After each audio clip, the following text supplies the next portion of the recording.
तो मॉड्यूल 11 में हम क्या पढ़ रहे थे, अपना चैप्टर 1 यानी सब मॉड्यूल 1 पढ़ रहे थे, जिसका लगभग लास्ट टॉपिक चल रहा है हमारा हाई स्पीड फ्लाइट। ठीक है, यानी ऐसी फ्लाइटें जो बहुत ज़्यादा स्पीड पे होती है, बहुत तेज़ी के साथ होती है। ठीक है, जिसमें जनरली आपके मॉडर्न एयरक्राफ्ट्स आते हैं। ठीक है, मॉडर्न एयरक्राफ्ट मतलब जैसे जो हाई परफॉर्मेंस वाले एयरक्राफ्ट हैं, जो फ्यूल का कंजम्पशन कम करते हैं और उनकी स्पीड काफ़ी ज़्यादा है, जो काफ़ी ज़्यादा पैसेंजर्स को एक साथ ले जा सकते हैं, जिनकी इफ़िशियंसी बहुत अच्छी है, यानी कम फ्यूल पर ज़्यादा दूर जा सकते हैं, जिसको आप ऐसे भाषा में एंड्योरेंस कहते हैं। ठीक है, एरोडायनेमिक्स की भाषा में।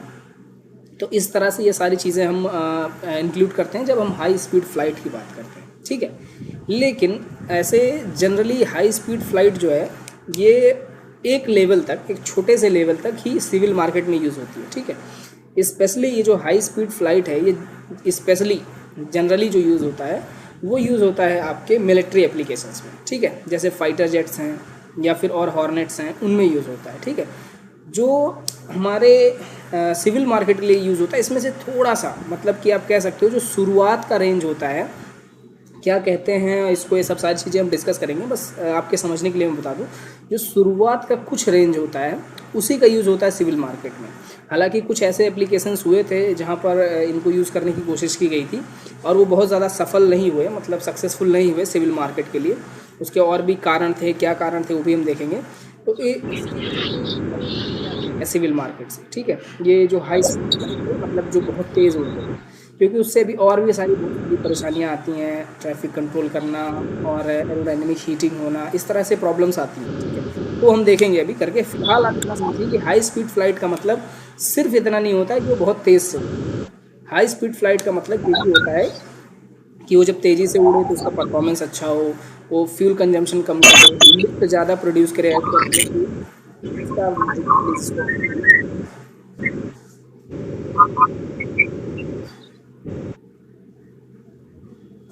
ठीक है। तो मैं क्या बता रहा था आपको, हाई स्पीड फ्लाइट। ठीक है, तो हाई स्पीड फ्लाइट के लिए सारी चीज़ ज़रूरी है। ऐसा नहीं है कि वो ड्रैग बहुत ज़्यादा प्रोड्यूस कर रहा है। ठीक है, यानी हाई स्पीड में सिर्फ इतना नहीं होता है कि उसकी हाई स्पीड हो, कुल मिला करके उसका परफॉर्मेंस हाई होना चाहिए। ठीक है, यानी उसका ओवरऑल परफॉर्मेंस अगर आप देखें तो काफ़ी ज़्यादा अच्छा होना चाहिए। ठीक है, हाई स्पीड फ्लाइट में ऐसे फ्लाइटें आती हैं। अब जब कोई भी हम हाई स्पीड फ्लाइट की बात करते हैं तो एक चीज़ बड़ा ही सिग्निफिकेंट होता है, बहुत ज़्यादा इंपॉर्टेंट होता है, और वो होता है साउंड ऑफ स्पीड, स्पीड की साउंड की स्पीड, है ना, स्पीड ऑफ साउंड। अब क्यों इंपॉर्टेंट होता है ये जानना जरूरी है। देखो, सपोज करो, सभी लोग, जितने लोग सुन रहे हो, सपोज करो कि आप लोग एक रूम में हो। ठीक है, ऐसे रूम में हो जिसमें कुछ भी नहीं है, पूरी तरह से खाली है, और अभी आप रूम में एंटर नहीं कर रहे हो तो पूरी तरह से वो खाली है। अब मैंने क्या किया, उस रूम के अंदर छोटे छोटे बॉल्स डाल दिए, पूरे रूम के फ्लोर्स पर छोटे छोटे छोटे छोटे छोटे बहुत ढेर सारे बॉल्स डाल दिए। ठीक है, अब आप जैसे ही रूम में एंटर करोगे तो आपके पैर से कुछ बॉल्स टकराएंगे, और जैसे ही वो आपके पैर से बॉल्स टकराएंगे वो अपने अगले वाले बॉल को टकरा जाएंगे, है ना। इसी तरह से वो अगले वाले बॉल अपने अगले वाले को टक्कर देंगे। यानी कि आप जैसे ही गेट के अंदर जा रहे हो रूम के, आगे वाले 2-4 बालों को पता चल चुका है कि कोई इंसान या कोई भी जो इंटरप्शन है जो हमें डिस्टर्ब करने के लिए आ रहा है। ठीक है, ऐसे ही जैसे आपने इस रूम में बॉल्स को देखा है, ऐसे ही इन्वायरमेंट में एयर के मॉलिक्यूल्स होते हैं। ठीक है, एयर के मॉलिक्यूल्स होते हैं, डस्ट पार्टिकल्स होते हैं, कुछ केमिकल्स होते हैं, बहुत सारी चीज़ें इन्वायरमेंट में फैली हुई होती हैं। और जब कोई भी एयरक्राफ्ट या कोई और बॉडी, जैसे कि आपका मोटरसाइकिल वगैरह ज़मीन पे चलता है, ये सब भी कोई भी चीज़ जब चलती है तो वो हवा को डिस्टर्ब करती है। जैसे अभी आप रूम में घुसे थे, अपने पैरों के साथ बॉल्स को डिस्टर्ब किए थे, ऐसे ही बहुत छोटे छोटे जो पार्टिकल्स एयर के हैं वो भी डिस्टर्ब होते हैं जब कभी भी आप एरोप्लेन या फिर कोई चीज़ उनके बीच में लेकर के जाते हैं। ठीक है, और जिस तरह से आपके बॉल्स ने, जब आपका पैर पहले बॉल पे लगा था, उसने अपने आगे वाले बॉल्स को बता दिया था कि पीछे वाले कोई आ रहे हैं। और बताया कैसे, उन्होंने मुंह से बोल के थोड़ी बताया, वो अपनी एनर्जी ट्रांसमिट कर दी है अगले वाले बॉल को। तो जब अगले वाले बॉल को एनर्जी एक्स्ट्रा मिली तो उसे पता चला कि पीछे से कोई आ रहा है हमें डिस्टर्ब करने के लिए। ठीक है, ये मैकेनिज्म है काम करने का। ऐसा वो सेंसिटिव नहीं होते कि उन्हें पता चल गया कोई आ रहा है या कुछ हो रहा है, उन्हें सिर्फ अंदाज़ा लगता है इस बात का, क्योंकि उन्हें एक्स्ट्रा एनर्जी मिलती है। ठीक है, इसी तरह से आपके एयर मॉलिक्यूल्स भी होते हैं, वो भी अपने आगे वाले मॉलिक्यूल को क्या करते हैं, एनर्जी ट्रांसमिट करते हैं, उनसे कोलाइड करते हैं, उनसे टकराते हैं, और जब वो टकराते हैं तो उनको बता देते हैं कि पीछे कोई डिस्टर्बेंस आ रहा है। ठीक है, इतना सबको क्लियर है, इसमें तो कोई किसी को डाउट नहीं है ये जो मैंने बात बताई, क्योंकि इसी से रिलेटेड अब आगे मैं बात करने वाला हूँ। ठीक है, तो ये एक तरह से ये चेन की तरह बात होगी, है ना, कि स्पीड ऑफ साउंड अगर आप समझ गए तो फिर आगे आपको एक एक चीज़ समझ में आती चली जाए। ठीक है, किसी को डाउट हो तो माइक ऑन करके प्लीज़ यहाँ पे क्वेश्चन पूछ लीजिए मेरे से, है ना, क्योंकि ये नहीं समझ में आया तो आगे नहीं समझ में आएगा कि हाई स्पीड फ्लाइट क्या होती है। तो मोस्ट प्रोबेबली मैंने बहुत ही ईजिली बताया, सबको समझ में आ गया होगा। बॉल्स का एग्जाम्पल अगर आप याद रखेंगे रूम के अंदर तो आप इजीली समझ जाएंगे, ठीक है। अब आपको पता है कि जब कभी भी आप किसी भी एयर मॉलिक्यूल से होकर के गुजरेंगे, यानी अगर आप हवा में, अब क्योंकि हम एयरक्राफ्ट की बात कर रहे हैं तो सिर्फ एयरक्राफ्ट का एग्जाम्पल लेंगे। अब जब कभी भी एयरक्राफ्ट हवा से होकर के गुजरता है, और ये सभी आप जानते हैं ना कि हवा में ही एयरक्राफ्ट उड़ता है, जब कभी भी वो हवा से होकर के गुजरता है तो वो अपने आने वाले आगे वाले मॉलिक्यूल्स को, ये इस चीज़ का अंदाज़ा लगाता है, जो आने वाला मॉलिक्यूल है, आगे वाला मॉलिक्यूल है, वो इस बात का अंदाज़ा लगाता है कि पीछे से कोई एयरक्राफ्ट आ रहा है। और वो अंदाज़ा किस बेस पे लगता है? क्योंकि जो एयरक्राफ्ट से जस्ट सटे हुए हमारे मॉलिक्यूल्स होते हैं वो क्या करते हैं, अपने आगे वाले मॉलिक्यूल से टकराते जाते हैं, और इस टकराहट के कारण उनके आगे वाले मॉलिक्यूल्स को ये पता चल जाता है कि कोई डिस्टर्बेंस आ रही है, ठीक है।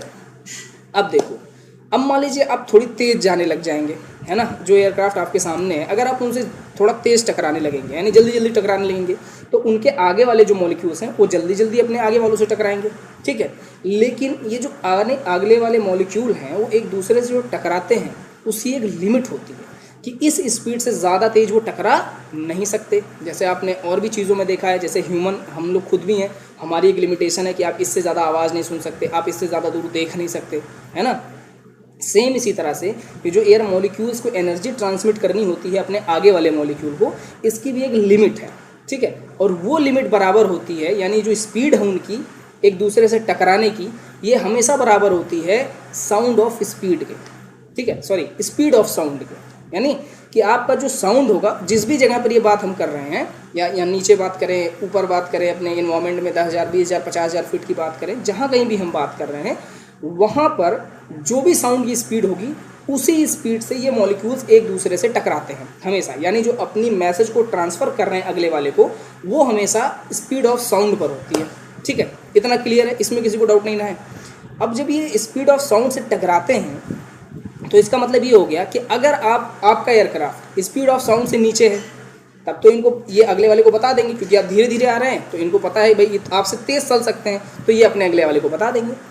लेकिन एक ऐसी कंडीशन भी तो हो सकती है, इमेजिन करो आप सब, एक ऐसी भी कंडीशन हो सकती है कि हमारा जो एयरक्राफ्ट है वो इतना तेज़ उड़े, उनके बीच से इतना तेज़ निकले कि जब तक वो अगले वाले को बताए उससे पहले हमारा एयरक्राफ्ट उनसे आगे निकल जाए। ऐसा भी हो सकता है ही नहीं हो सकता। एक कंडीशन ऐसी हो सकती है या नहीं हो सकती है। सब लोग इमेजिन करो इसको, एक पूरी तरह से इमेजिनेबल फ्लाइट है, तभी मज़ा आएगा, ठीक है।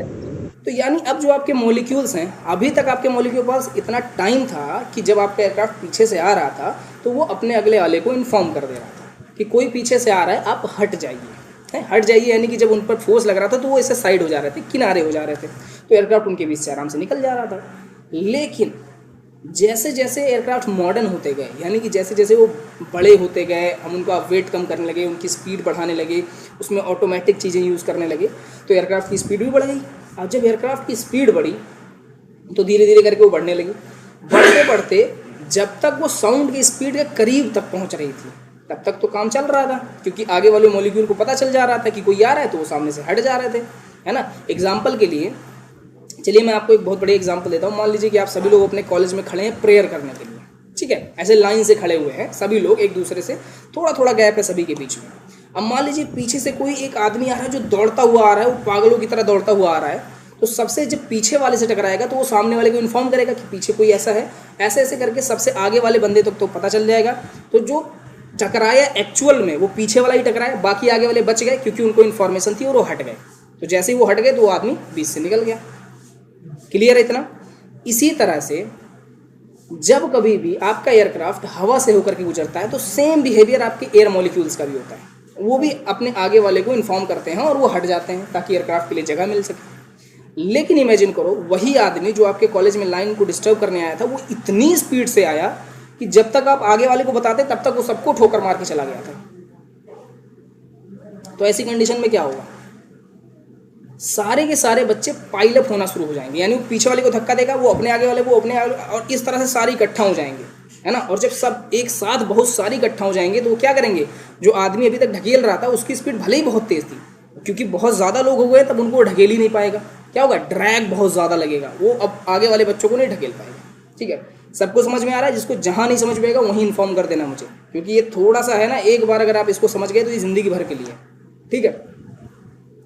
अब क्या होगा, वो जो आदमी था, या इसी तरह से आप एयरक्राफ्ट पे आ जाओ भाई। एयरक्राफ्ट जब तक ऐसे ही स्पीड से चल रहा था कि मॉलिक्यूल्स आगे वाले को बता दे रहे थे कि पीछे एयरक्राफ्ट आ रहा है, तो वो हट जा रहे थे, आसपास अगल बगल हो जा रहे थे। लेकिन जब वो आगे वाले को इन्फॉर्म नहीं कर पाएगा तो एयरक्राफ्ट क्या करेगा, सबको घसीटते हुए लेके निकलने की कोशिश करेगा, है ना, क्योंकि उनको पता ही नहीं है। तो सब अपनी जगह पर खड़े हैं, जैसे ही एयरक्राफ्ट है उसको ठोका, आगे वाले को ठोकर मारा, आगे वाले को ठोकर मारा, और सबको एक साथ पाइलअप कर लिया। एक पाइलअप मतलब इकट्ठा हो गए सारे के सारे। अब एयरक्राफ्ट को पीछे की तरफ, बैक की तरफ, यानी एयरक्राफ्ट जा इधर रहा था और एयरक्राफ्ट को पीछे की तरफ बहुत तेजी से एक फोर्स लग रहा है। क्यों? क्योंकि सारे मॉलिक्यूल्स एक साथ इकट्ठा हो गए। अब एयरक्राफ्ट के लिए मुश्किल हो रहा है कि वो उसको ढकेल पाए। ठीक है, ये कंडीशन होती है हाई स्पीड फ्लाइट की। यानी कि आपके एयरक्राफ्ट की स्पीड इतनी ज़्यादा है कि जो मॉलिक्यूल्स हैं वो अपने आगे वाले मॉलिक्यूल्स को इन्फॉर्म ही नहीं कर पा रहे हैं कि कोई डिस्टर्बेंस आ रही है, और इसलिए वो हट नहीं पाते हैं। और वो हट नहीं पाते हैं तो सारे के सारे मॉलिक्यूल्स सामने की तरफ एयरक्राफ्ट के सामने पाइलअप होने लगते हैं। पाइलअप मतलब इकट्ठा होने लगते हैं, और इसी को कहते हैं शॉक वेव। खत्म। ये जो पाइलेशन है ना, यानी इतने सारे मॉलिक्यूल्स एक साथ इकट्ठा होते हैं तो ये एक बाउंड्री की तरह, एक दीवार की तरह बना लेते हैं, और इसी को बोलते हैं शॉक वेव, है ना। तो यही होता है जब हाई स्पीड फ्लाइट होती है। इतनी बात समझ में आई सबको? शॉक वेव क्या होता है समझ में आ गया ना अच्छे से? जब कोई भी एयरक्राफ्ट साउंड की स्पीड से ज़्यादा तेज चलने लग जाता है तो होता क्या है कि सारे के सारे मॉलिक्यूल्स जो एयरक्राफ्ट के आगे हैं वो एक साथ इकट्ठा होते हैं, और इकट्ठा होकर के एक दीवार की तरह बना लेते हैं, एक बाउंड्री की तरह बना लेते हैं, और हम उसको कहते हैं शॉक वेव। ठीक है, उसको क्या बोलते हैं? Shock waves. इतना सबको समझ में आया कि शॉक वेव क्या होता है? सब लोग एक बार अच्छे से कंफर्म कर लो कि सबको समझ में आ गया। जिसको भी ना समझ में आओ फिर से पूछ लो, मैं दोबारा बता दूंगा।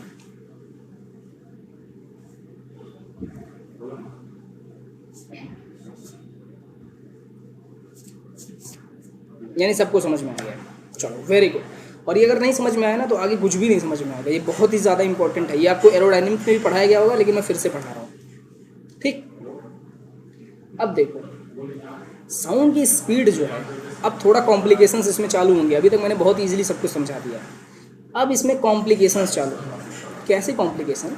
एक्चुअल में जो साउंड की स्पीड होती है ये डिपेंड करता है कि टेम्परेचर कितना है। यानी जो साउंड की स्पीड है वो टेम्परेचर के डायरेक्टली प्रोपोर्शनल होती है। यानी अगर कहीं पर टेम्परेचर ज़्यादा है तो साउंड की स्पीड ज़्यादा होगी, और अगर टेम्परेचर कहीं कम है तो साउंड की स्पीड कम होगी। अब आप सभी को पता है कि एनवायरनमेंट में हम जैसे जैसे ऊपर बढ़ते हैं क्या होता है, हमारा टेम्परेचर ड्रॉप करता है। ये सभी को पता हो, ऑलमोस्ट सब जानते होंगे। टेम्परेचर ड्रॉप करता है यानी कि जैसे जैसे हम ऊपर जाते हैं वैसे वैसे साउंड की स्पीड घटती है। और यहाँ क्या मीनिंग निकला साउंड की स्पीड घटने का? यानी कि ऊपर वाले मॉलिक्यूल्स जो 10,000, 20,000, 50,000 फीट के ऊपर मॉलिक्यूल्स हैं वो अपने सामने वाले को धीरे धीरे इन्फॉर्मेशन देते हैं, यानी उनकी स्पीड कम हो जाती है एज़ कम्पेयर टू जो नॉर्मल एटमॉस्फेयर में होते हैं, नीचे होते हैं। समझ में आया? तो यानी कि ऊपर की बात करें, अगर हम थोड़ी हाइट की बात करें तो वहाँ शॉक वेव जल्दी जनरेट हो जाएगा। क्यों जल्दी जनरेट हो जाएगा? क्योंकि वहाँ साउंड की स्पीड ही कम है, और अगर साउंड की स्पीड वहाँ कम है तो ये मॉलिक्यूल्स भी एक दूसरे को स्लो स्लो इन्फॉर्मेशन भेजेंगे। तो यानी अगर नीचे आप बात करें, यानी अगर आप जनरल लेवल की बात करते हैं तो साउंड की स्पीड होती है 761 माइल्स पर आवर, यानी 1 घंटे में साउंड ट्रेवल करता है 761।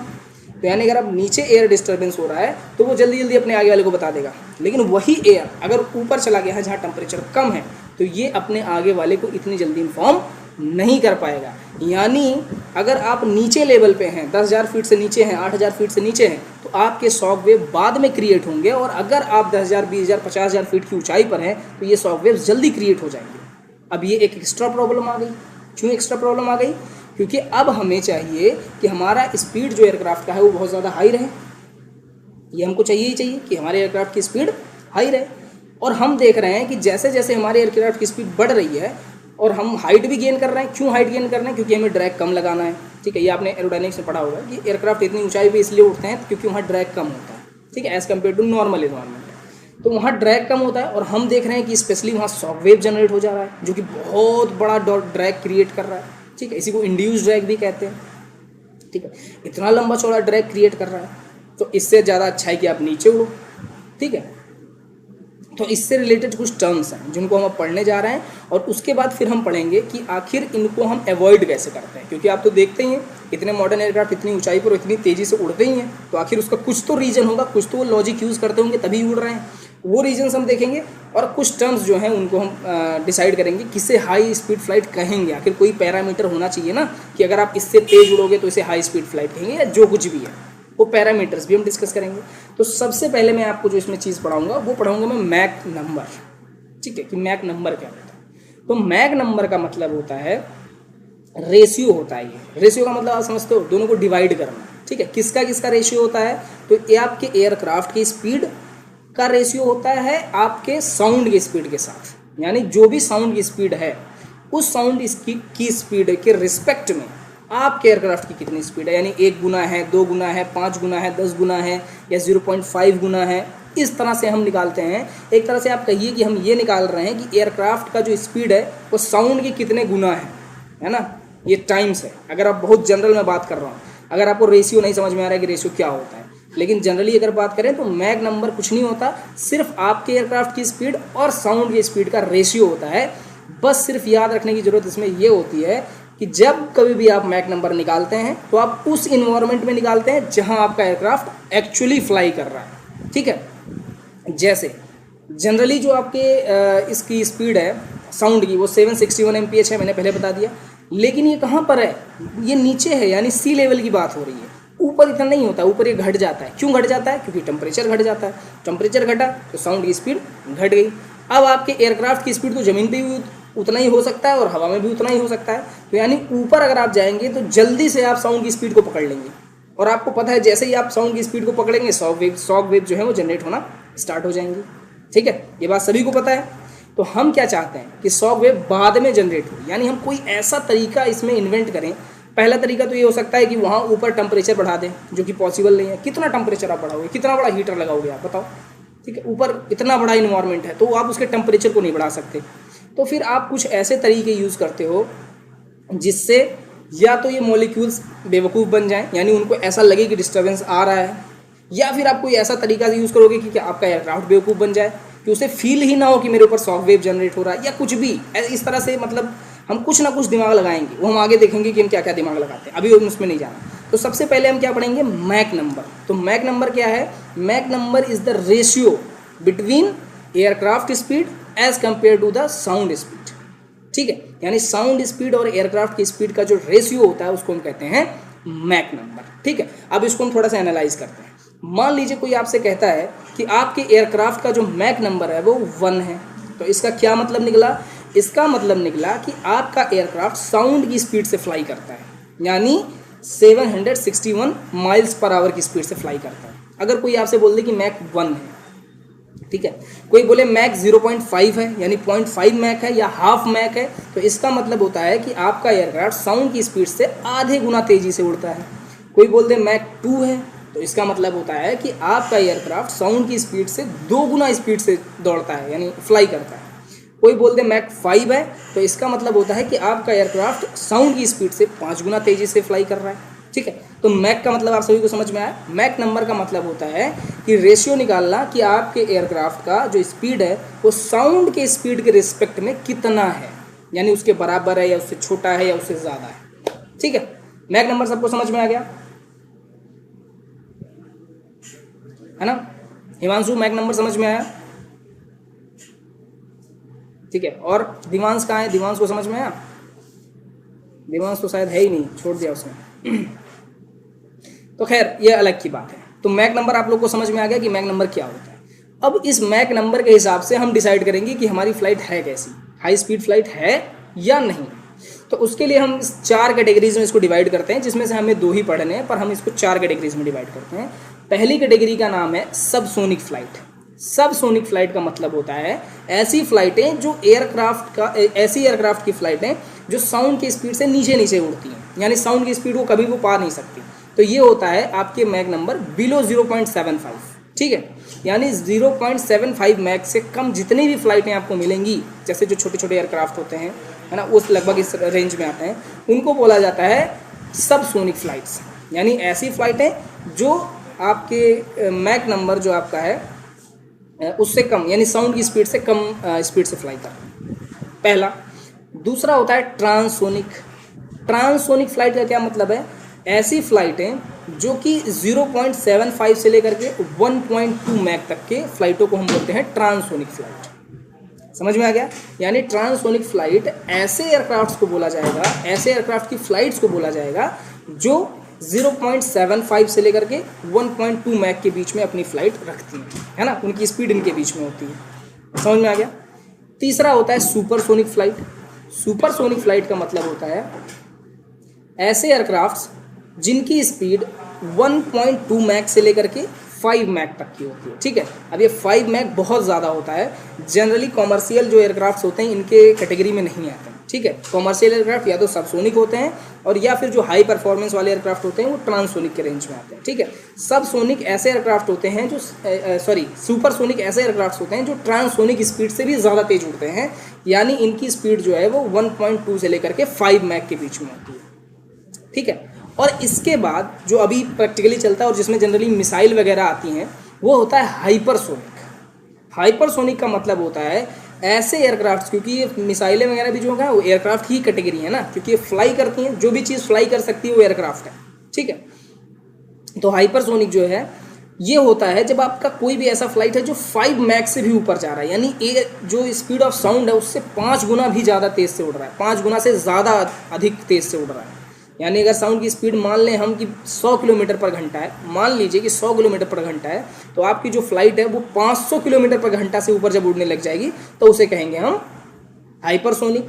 सुपरसोनिक कब कहेंगे? जब आपके साउंड की स्पीड 100 है लेकिन आपका जो फ्लाइट है वो 120 से 500 के बीच में है ना। ट्रांससोनिक कब कहेंगे? जब आपका जो साउंड का स्पीड वो 100 है लेकिन आपके फ्लाइट की स्पीड 75 से लेकर 120 है, और अगर 75 से नीचे है तो उसे बोलेंगे सबसोनिक।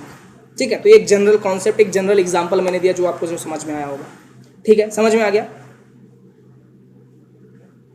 ठीक है, अब देखो कुछ बातें हैं जो हमें ध्यान में रखनी चाहिए, डीजीसीए के पॉइंट ऑफ व्यू से बहुत इंपॉर्टेंट है। ठीक है, जो मैंने देखा भी है, बहुत बार ये क्वेश्चन डीजीसीए में पूछे जाते हैं। पहला क्वेश्चन ये पूछा जाता है कि अगर कोई ऐसी फ्लाइट है जो सबसोनिक फ्लाइट कर रही है ना। सबसोनिक का मतलब कि वो हमेशा आपके साउंड की स्पीड से नीचे फ्लाई कर रही है, हमेशा उसका ये कंपलसरी है कि वो हमेशा साउंड की स्पीड से धीरे ही उड़ेगा। ठीक है, तो ऐसे कंडीशंस में एयरक्राफ्ट के किसी भी पार्ट की आप बात करोगे, विंग्स इंक्लूडिंग, उसका फ्यूजलाज इंक्लूडिंग, उसका और भी कोई पार्ट बोलोगे, किसी भी पार्ट पर जितना भी एयर फ्लो होगा वो सारा का सारा सबसोनिक होगा। अब मैं ऐसा क्यों बोल रहा हूँ इसका भी मैं रीज़न दूंगा, लेकिन अभी फ़िलहाल समझो कि जितनी भी सबसोनिक फ्लाइट होती हैं उन एयरक्राफ्ट के ऊपर जहाँ कहीं भी आप बात कर लीजिए, हर जगह पर जो एयर की स्पीड होती है, यानी जो एयर स्पीड होती है वो हमेशा कितनी होती है?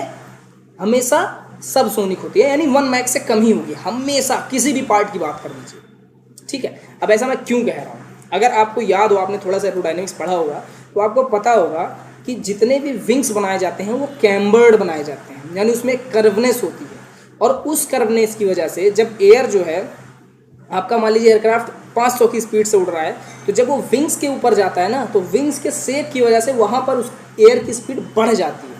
यानी अगर आपका एयरक्राफ्ट 500 किलोमीटर पर घंटे की रफ्तार से भी उड़ रहा है तो आपके विंग के ऊपर जो हवा होगी वो हो सकता है 600 किलोमीटर प्रति घंटे की रफ्तार से उड़ रही हो, 700 भी हो सकती है, 550 हो सकती है, 650 हो सकती है, ये डिपेंड करता है, लेकिन हमेशा आपके एयरक्राफ्ट की स्पीड से ज़्यादा होगा। कहाँ पर? विंग्स पर।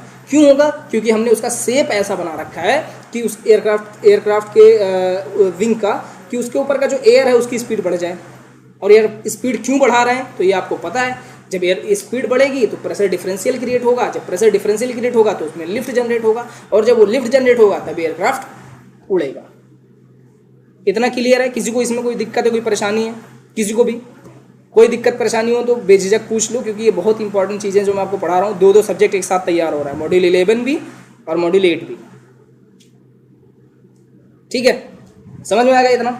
हाई स्पीड फ्लाइट, तो ये पहला कंडीशन था सबसोनिक का। तो क्योंकि सबसोनिक में 0.75 था मैक, बिलो था इसके, तो इसके नीचे है तो अगर बहुत ज़्यादा भी बढ़ जाता है तो 0.995 तक पहुँचता है, विंग्स पर भी, उससे ज़्यादा नहीं होता। लेकिन जो अगला रेंज है आपका ट्रांससोनिक, जो ट्रांससोनिक फ्लाइट होते हैं, जो आजकल हर मॉडर्न एयरक्राफ्ट उड़ता है जिसमें, यहाँ पर क्या होता है, यहाँ पर समस्या ये फंस गई कि अगर आपका एयरक्राफ्ट सबसोनिक फ्लाइट में उड़ भी रहा है, मान लो आपने अगर आप 0.9 मैक भी रख रहे हो, 0.95 मैक भी रख रहे हो, तो भी सबसोनिक है ना। वो क्या है, सबसोनिक है, मतलब अभी मैक नंबर पे नहीं पहुंचा है, 1 मैक पे बराबर नहीं पहुंचा। लेकिन प्रॉब्लम ये हो गई है कि विंग को आपने कर्व कर रखा है, तो अगर आप 0.95 मैक पे उड़ रहे हो तो आपके विंग्स के ऊपर जो है वो 1 मैक पार हो जाएगा, और जैसे ही 1 मैक पार हुआ तो आपके विंग्स पर क्या बनेगा, शॉक वेव, है ना। और यही तो प्रॉब्लम है, शॉक वेव्स की वजह से हमें बहुत सारा ड्रैग मिलेगा। तो इसके लिए हम आगे तरीके यूज़ करेंगे। लेकिन डीजीसी का क्वेश्चन ये होता है कि सबसोनिक फ्लाइट है तो सारा का सारा एयर फ्लो, किसी भी पार्ट की बात करिएगा, सब के सब क्या होंगे, सबसोनिक होंगे। अगर आप ट्रांसोनिक की बात करोगे तो कुछ पार्ट पे सबसोनिक फ्लो मिलेगा और कुछ पार्ट पे सुपरसोनिक फ्लो मिलेगा। सुपरसोनिक का मतलब 1 मैक से अबव, ठीक है, जहां पर आपके शॉक वेव्स फॉर्म होते हैं, ठीक है। नेक्स्ट फ्लाइट आपकी जो है वो सुपरसोनिक है।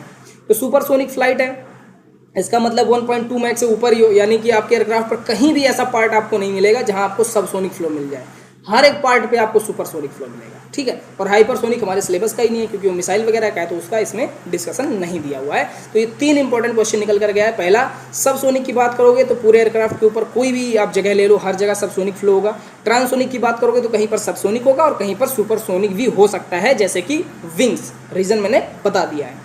थर्ड है आपका सुपरसोनिक। तो सुपरसोनिक क्योंकि डायरेक्टली 1.2 मैक से ऊपर हो गया, तो आप किसी भी पार्ट की बात करोगे एयरक्राफ्ट के, हर जगह पर वो सुपरसोनिक फ्लो ही आपको देखने को मिलेगा। यानी आपका जो मैक नंबर है एयर फ्लो का, वो किधर भी बात कर लो आप, हर जगह मैक 1 से ज़्यादा होगा, ठीक है। इतनी बात सबको समझ में आ गई, किसी को इसमें कोई प्रॉब्लम है नहीं, वेरी गुड।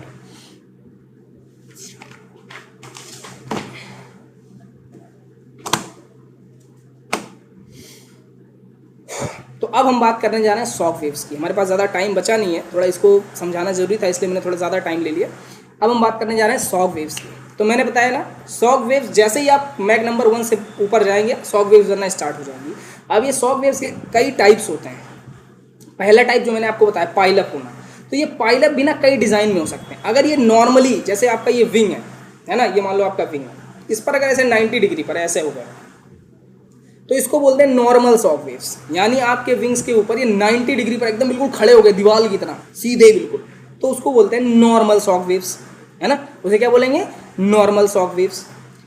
तो ये क्या होते हैं, जनरली आपके ट्रांसोनिक फ्लाइट में मिलते हैं। और ये टॉप ऑफ द विंग, यानी विंग के ऊपर जहां पर स्पीड बढ़ती है आपके एयर की, वहीं पर ये जनरली बन जाते हैं, ठीक है। ये ट्रांसोनिक फ्लाइट में मिलेंगे आपको, ठीक है।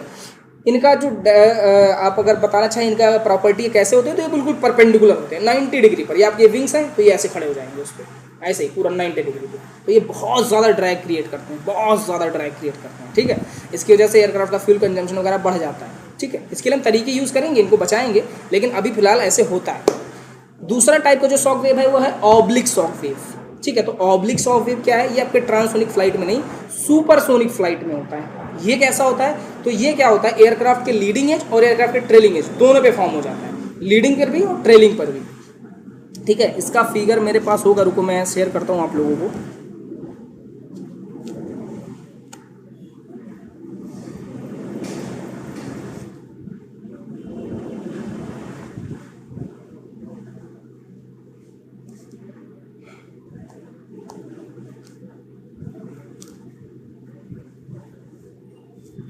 ये देखो, आप सभी को दिख रहा होगा, है ना। इसमें देखो, इसमें ऑब्लिक शॉक वेव दिया हुआ है। ये देखो, मैं इसको मार्क कर रहा हूँ, ऑब्लिक शॉक वेव ये है, एक आगे लीडिंग एज पर और दूसरा ट्रेलिंग एज पर। ये दोनों जगहों पर आपको दिख रहा होगा ऑब्लिक शॉक वेव्स। ये लीडिंग एज पर भी बनते हैं और ट्रेलिंग एज पर भी बनते हैं। यहीं पर अगर मैं बात कर लूँ आपके जो मैंने पहले पढ़ा है नॉर्मल शॉक वेव की, तो वो यहाँ कहीं बनता है और बिल्कुल ऐसे ही परपेंडिकुलर होता है, 90 डिग्री पर होगा, बिल्कुल 90 डिग्री पर बना हुआ होगा, ठीक है, यहाँ पर ऐसे 90 डिग्री पर। जबकि आप देख रहे हो ऑब्लिक शॉक वेव्स जो हैं वो 90 डिग्री पर नहीं है, थोड़े तिरछे हैं, पर ये है क्या, लीडिंग एज और ट्रेलिंग एज पर। हालांकि इसमें एक प्रॉपर्टी ये होती है इनकी कि ऑब्लिक शॉक वेव्स की जो पीछे की हवा होती है ना, ये थोड़ी स्लो हो जाती है, लेकिन वो फिर भी क्योंकि सुपरसोनिक है ना, तो रहती सुपरसोनिक है, लेकिन पहले वाले के मुकाबले थोड़ा कमज़ोर पड़ जाती है। इसी में एक चीज़ आपको और दिख रहा होगा, है ना, ये एक्सपेंशन वेव्स, ठीक है। तो ये भी एक प्रकार के क्या है, शॉक वेव्स ही हैं, ठीक है। इनका काम क्या होता है, ये मतलब बनते कैसे हैं, एक्चुअली में क्या होता है, जब बहुत ज़्यादा एयर की स्पीड बढ़ जाती है तो ये कंप्रेसिबल फ्लूइड की तरह काम करता है। एक्चुअल में एयर है भी क्या, फ्लूइड है। तो ये क्या करता है, फैलने की कोशिश करता है। तो आप देख रहे होगे ये शॉक वेव कैसे हैं, नीचे की तरफ आप देखो बिल्कुल पतले हैं और ऊपर की तरफ जाके बिल्कुल फैल गए हैं, ये देखो, है ना, ये दिख रहा होगा आपको, ये ऊपर की तरफ जाकर बहुत ज़्यादा फैल गए हैं, ठीक है, दिख रहा है। तो ये होते हैं आपके एक्सपेंशन वेव, जो अपने जहाँ पर भी ये होते हैं ये क्या करते हैं, फैलने की कोशिश करते हैं, ठीक है, यानी स्प्रेड होने की कोशिश करते हैं, ठीक है। तो ये बात समझ में आई सबको। ये 3 प्रकार के शॉक वेव्स जो हैं वो होते हैं जनरली आपके एयरक्राफ्ट, ठीक है, जो आप एक्सपीरियंस करते हैं। समझ में आया, ठीक है। इतने प्रकार के 3 प्रकार के शॉक वेव्स होते हैं। अब हमारे पास शायद टाइम नहीं बचा है, बिल्कुल 5 मिनट सिर्फ बचा हुआ है। तो बचा है हमारा क्रिटिकल मैक नंबर और स्वीप बैक, यानी हम इसको कैसे अवॉइड करते हैं, ये 2 चीज़ हम कल देखेंगे। मैंने सोचा था आज ही पढ़ा दूँ, पर थोड़ी प्रॉब्लम हो गई, मैं ज़्यादा अच्छे से समझाने लग गया, इसलिए इसमें टाइम नहीं मिल पाया। तो हम आज क्या क्या पढ़ें, हमने ये पढ़ा कि सुपरसोनिक फ्लाइट क्या होती है, सबसोनिक फ्लाइट क्या होती है, ट्रांससोनिक फ्लाइट क्या होती है, हाइपरसोनिक फ्लाइट क्या होती है, ठीक है, इनमें डिफरेंस क्या होता है, कहाँ पर एयर फ्लो का क्या प्रॉपर्टी होता है, और शॉक वेव क्या होते हैं और कितने तरह के होते हैं, ठीक है। और हम कैसे पता लगा सकते हैं कि शॉक वेव कब बनता है, या फिर ये सारी चीज़ें, थोड़ा सा इन्वायरमेंट से रिलेटेड चीज़ें, ये सब कुछ हमने इसमें देखा है, ठीक है। तो सबको समझ में आ गया। किसी को अगर कुछ नहीं समझ में आया हो तो अपना माइक खोलो और मेरे से पूछो, किसी को जो कुछ भी ना समझ में आया हो, किसी को भी।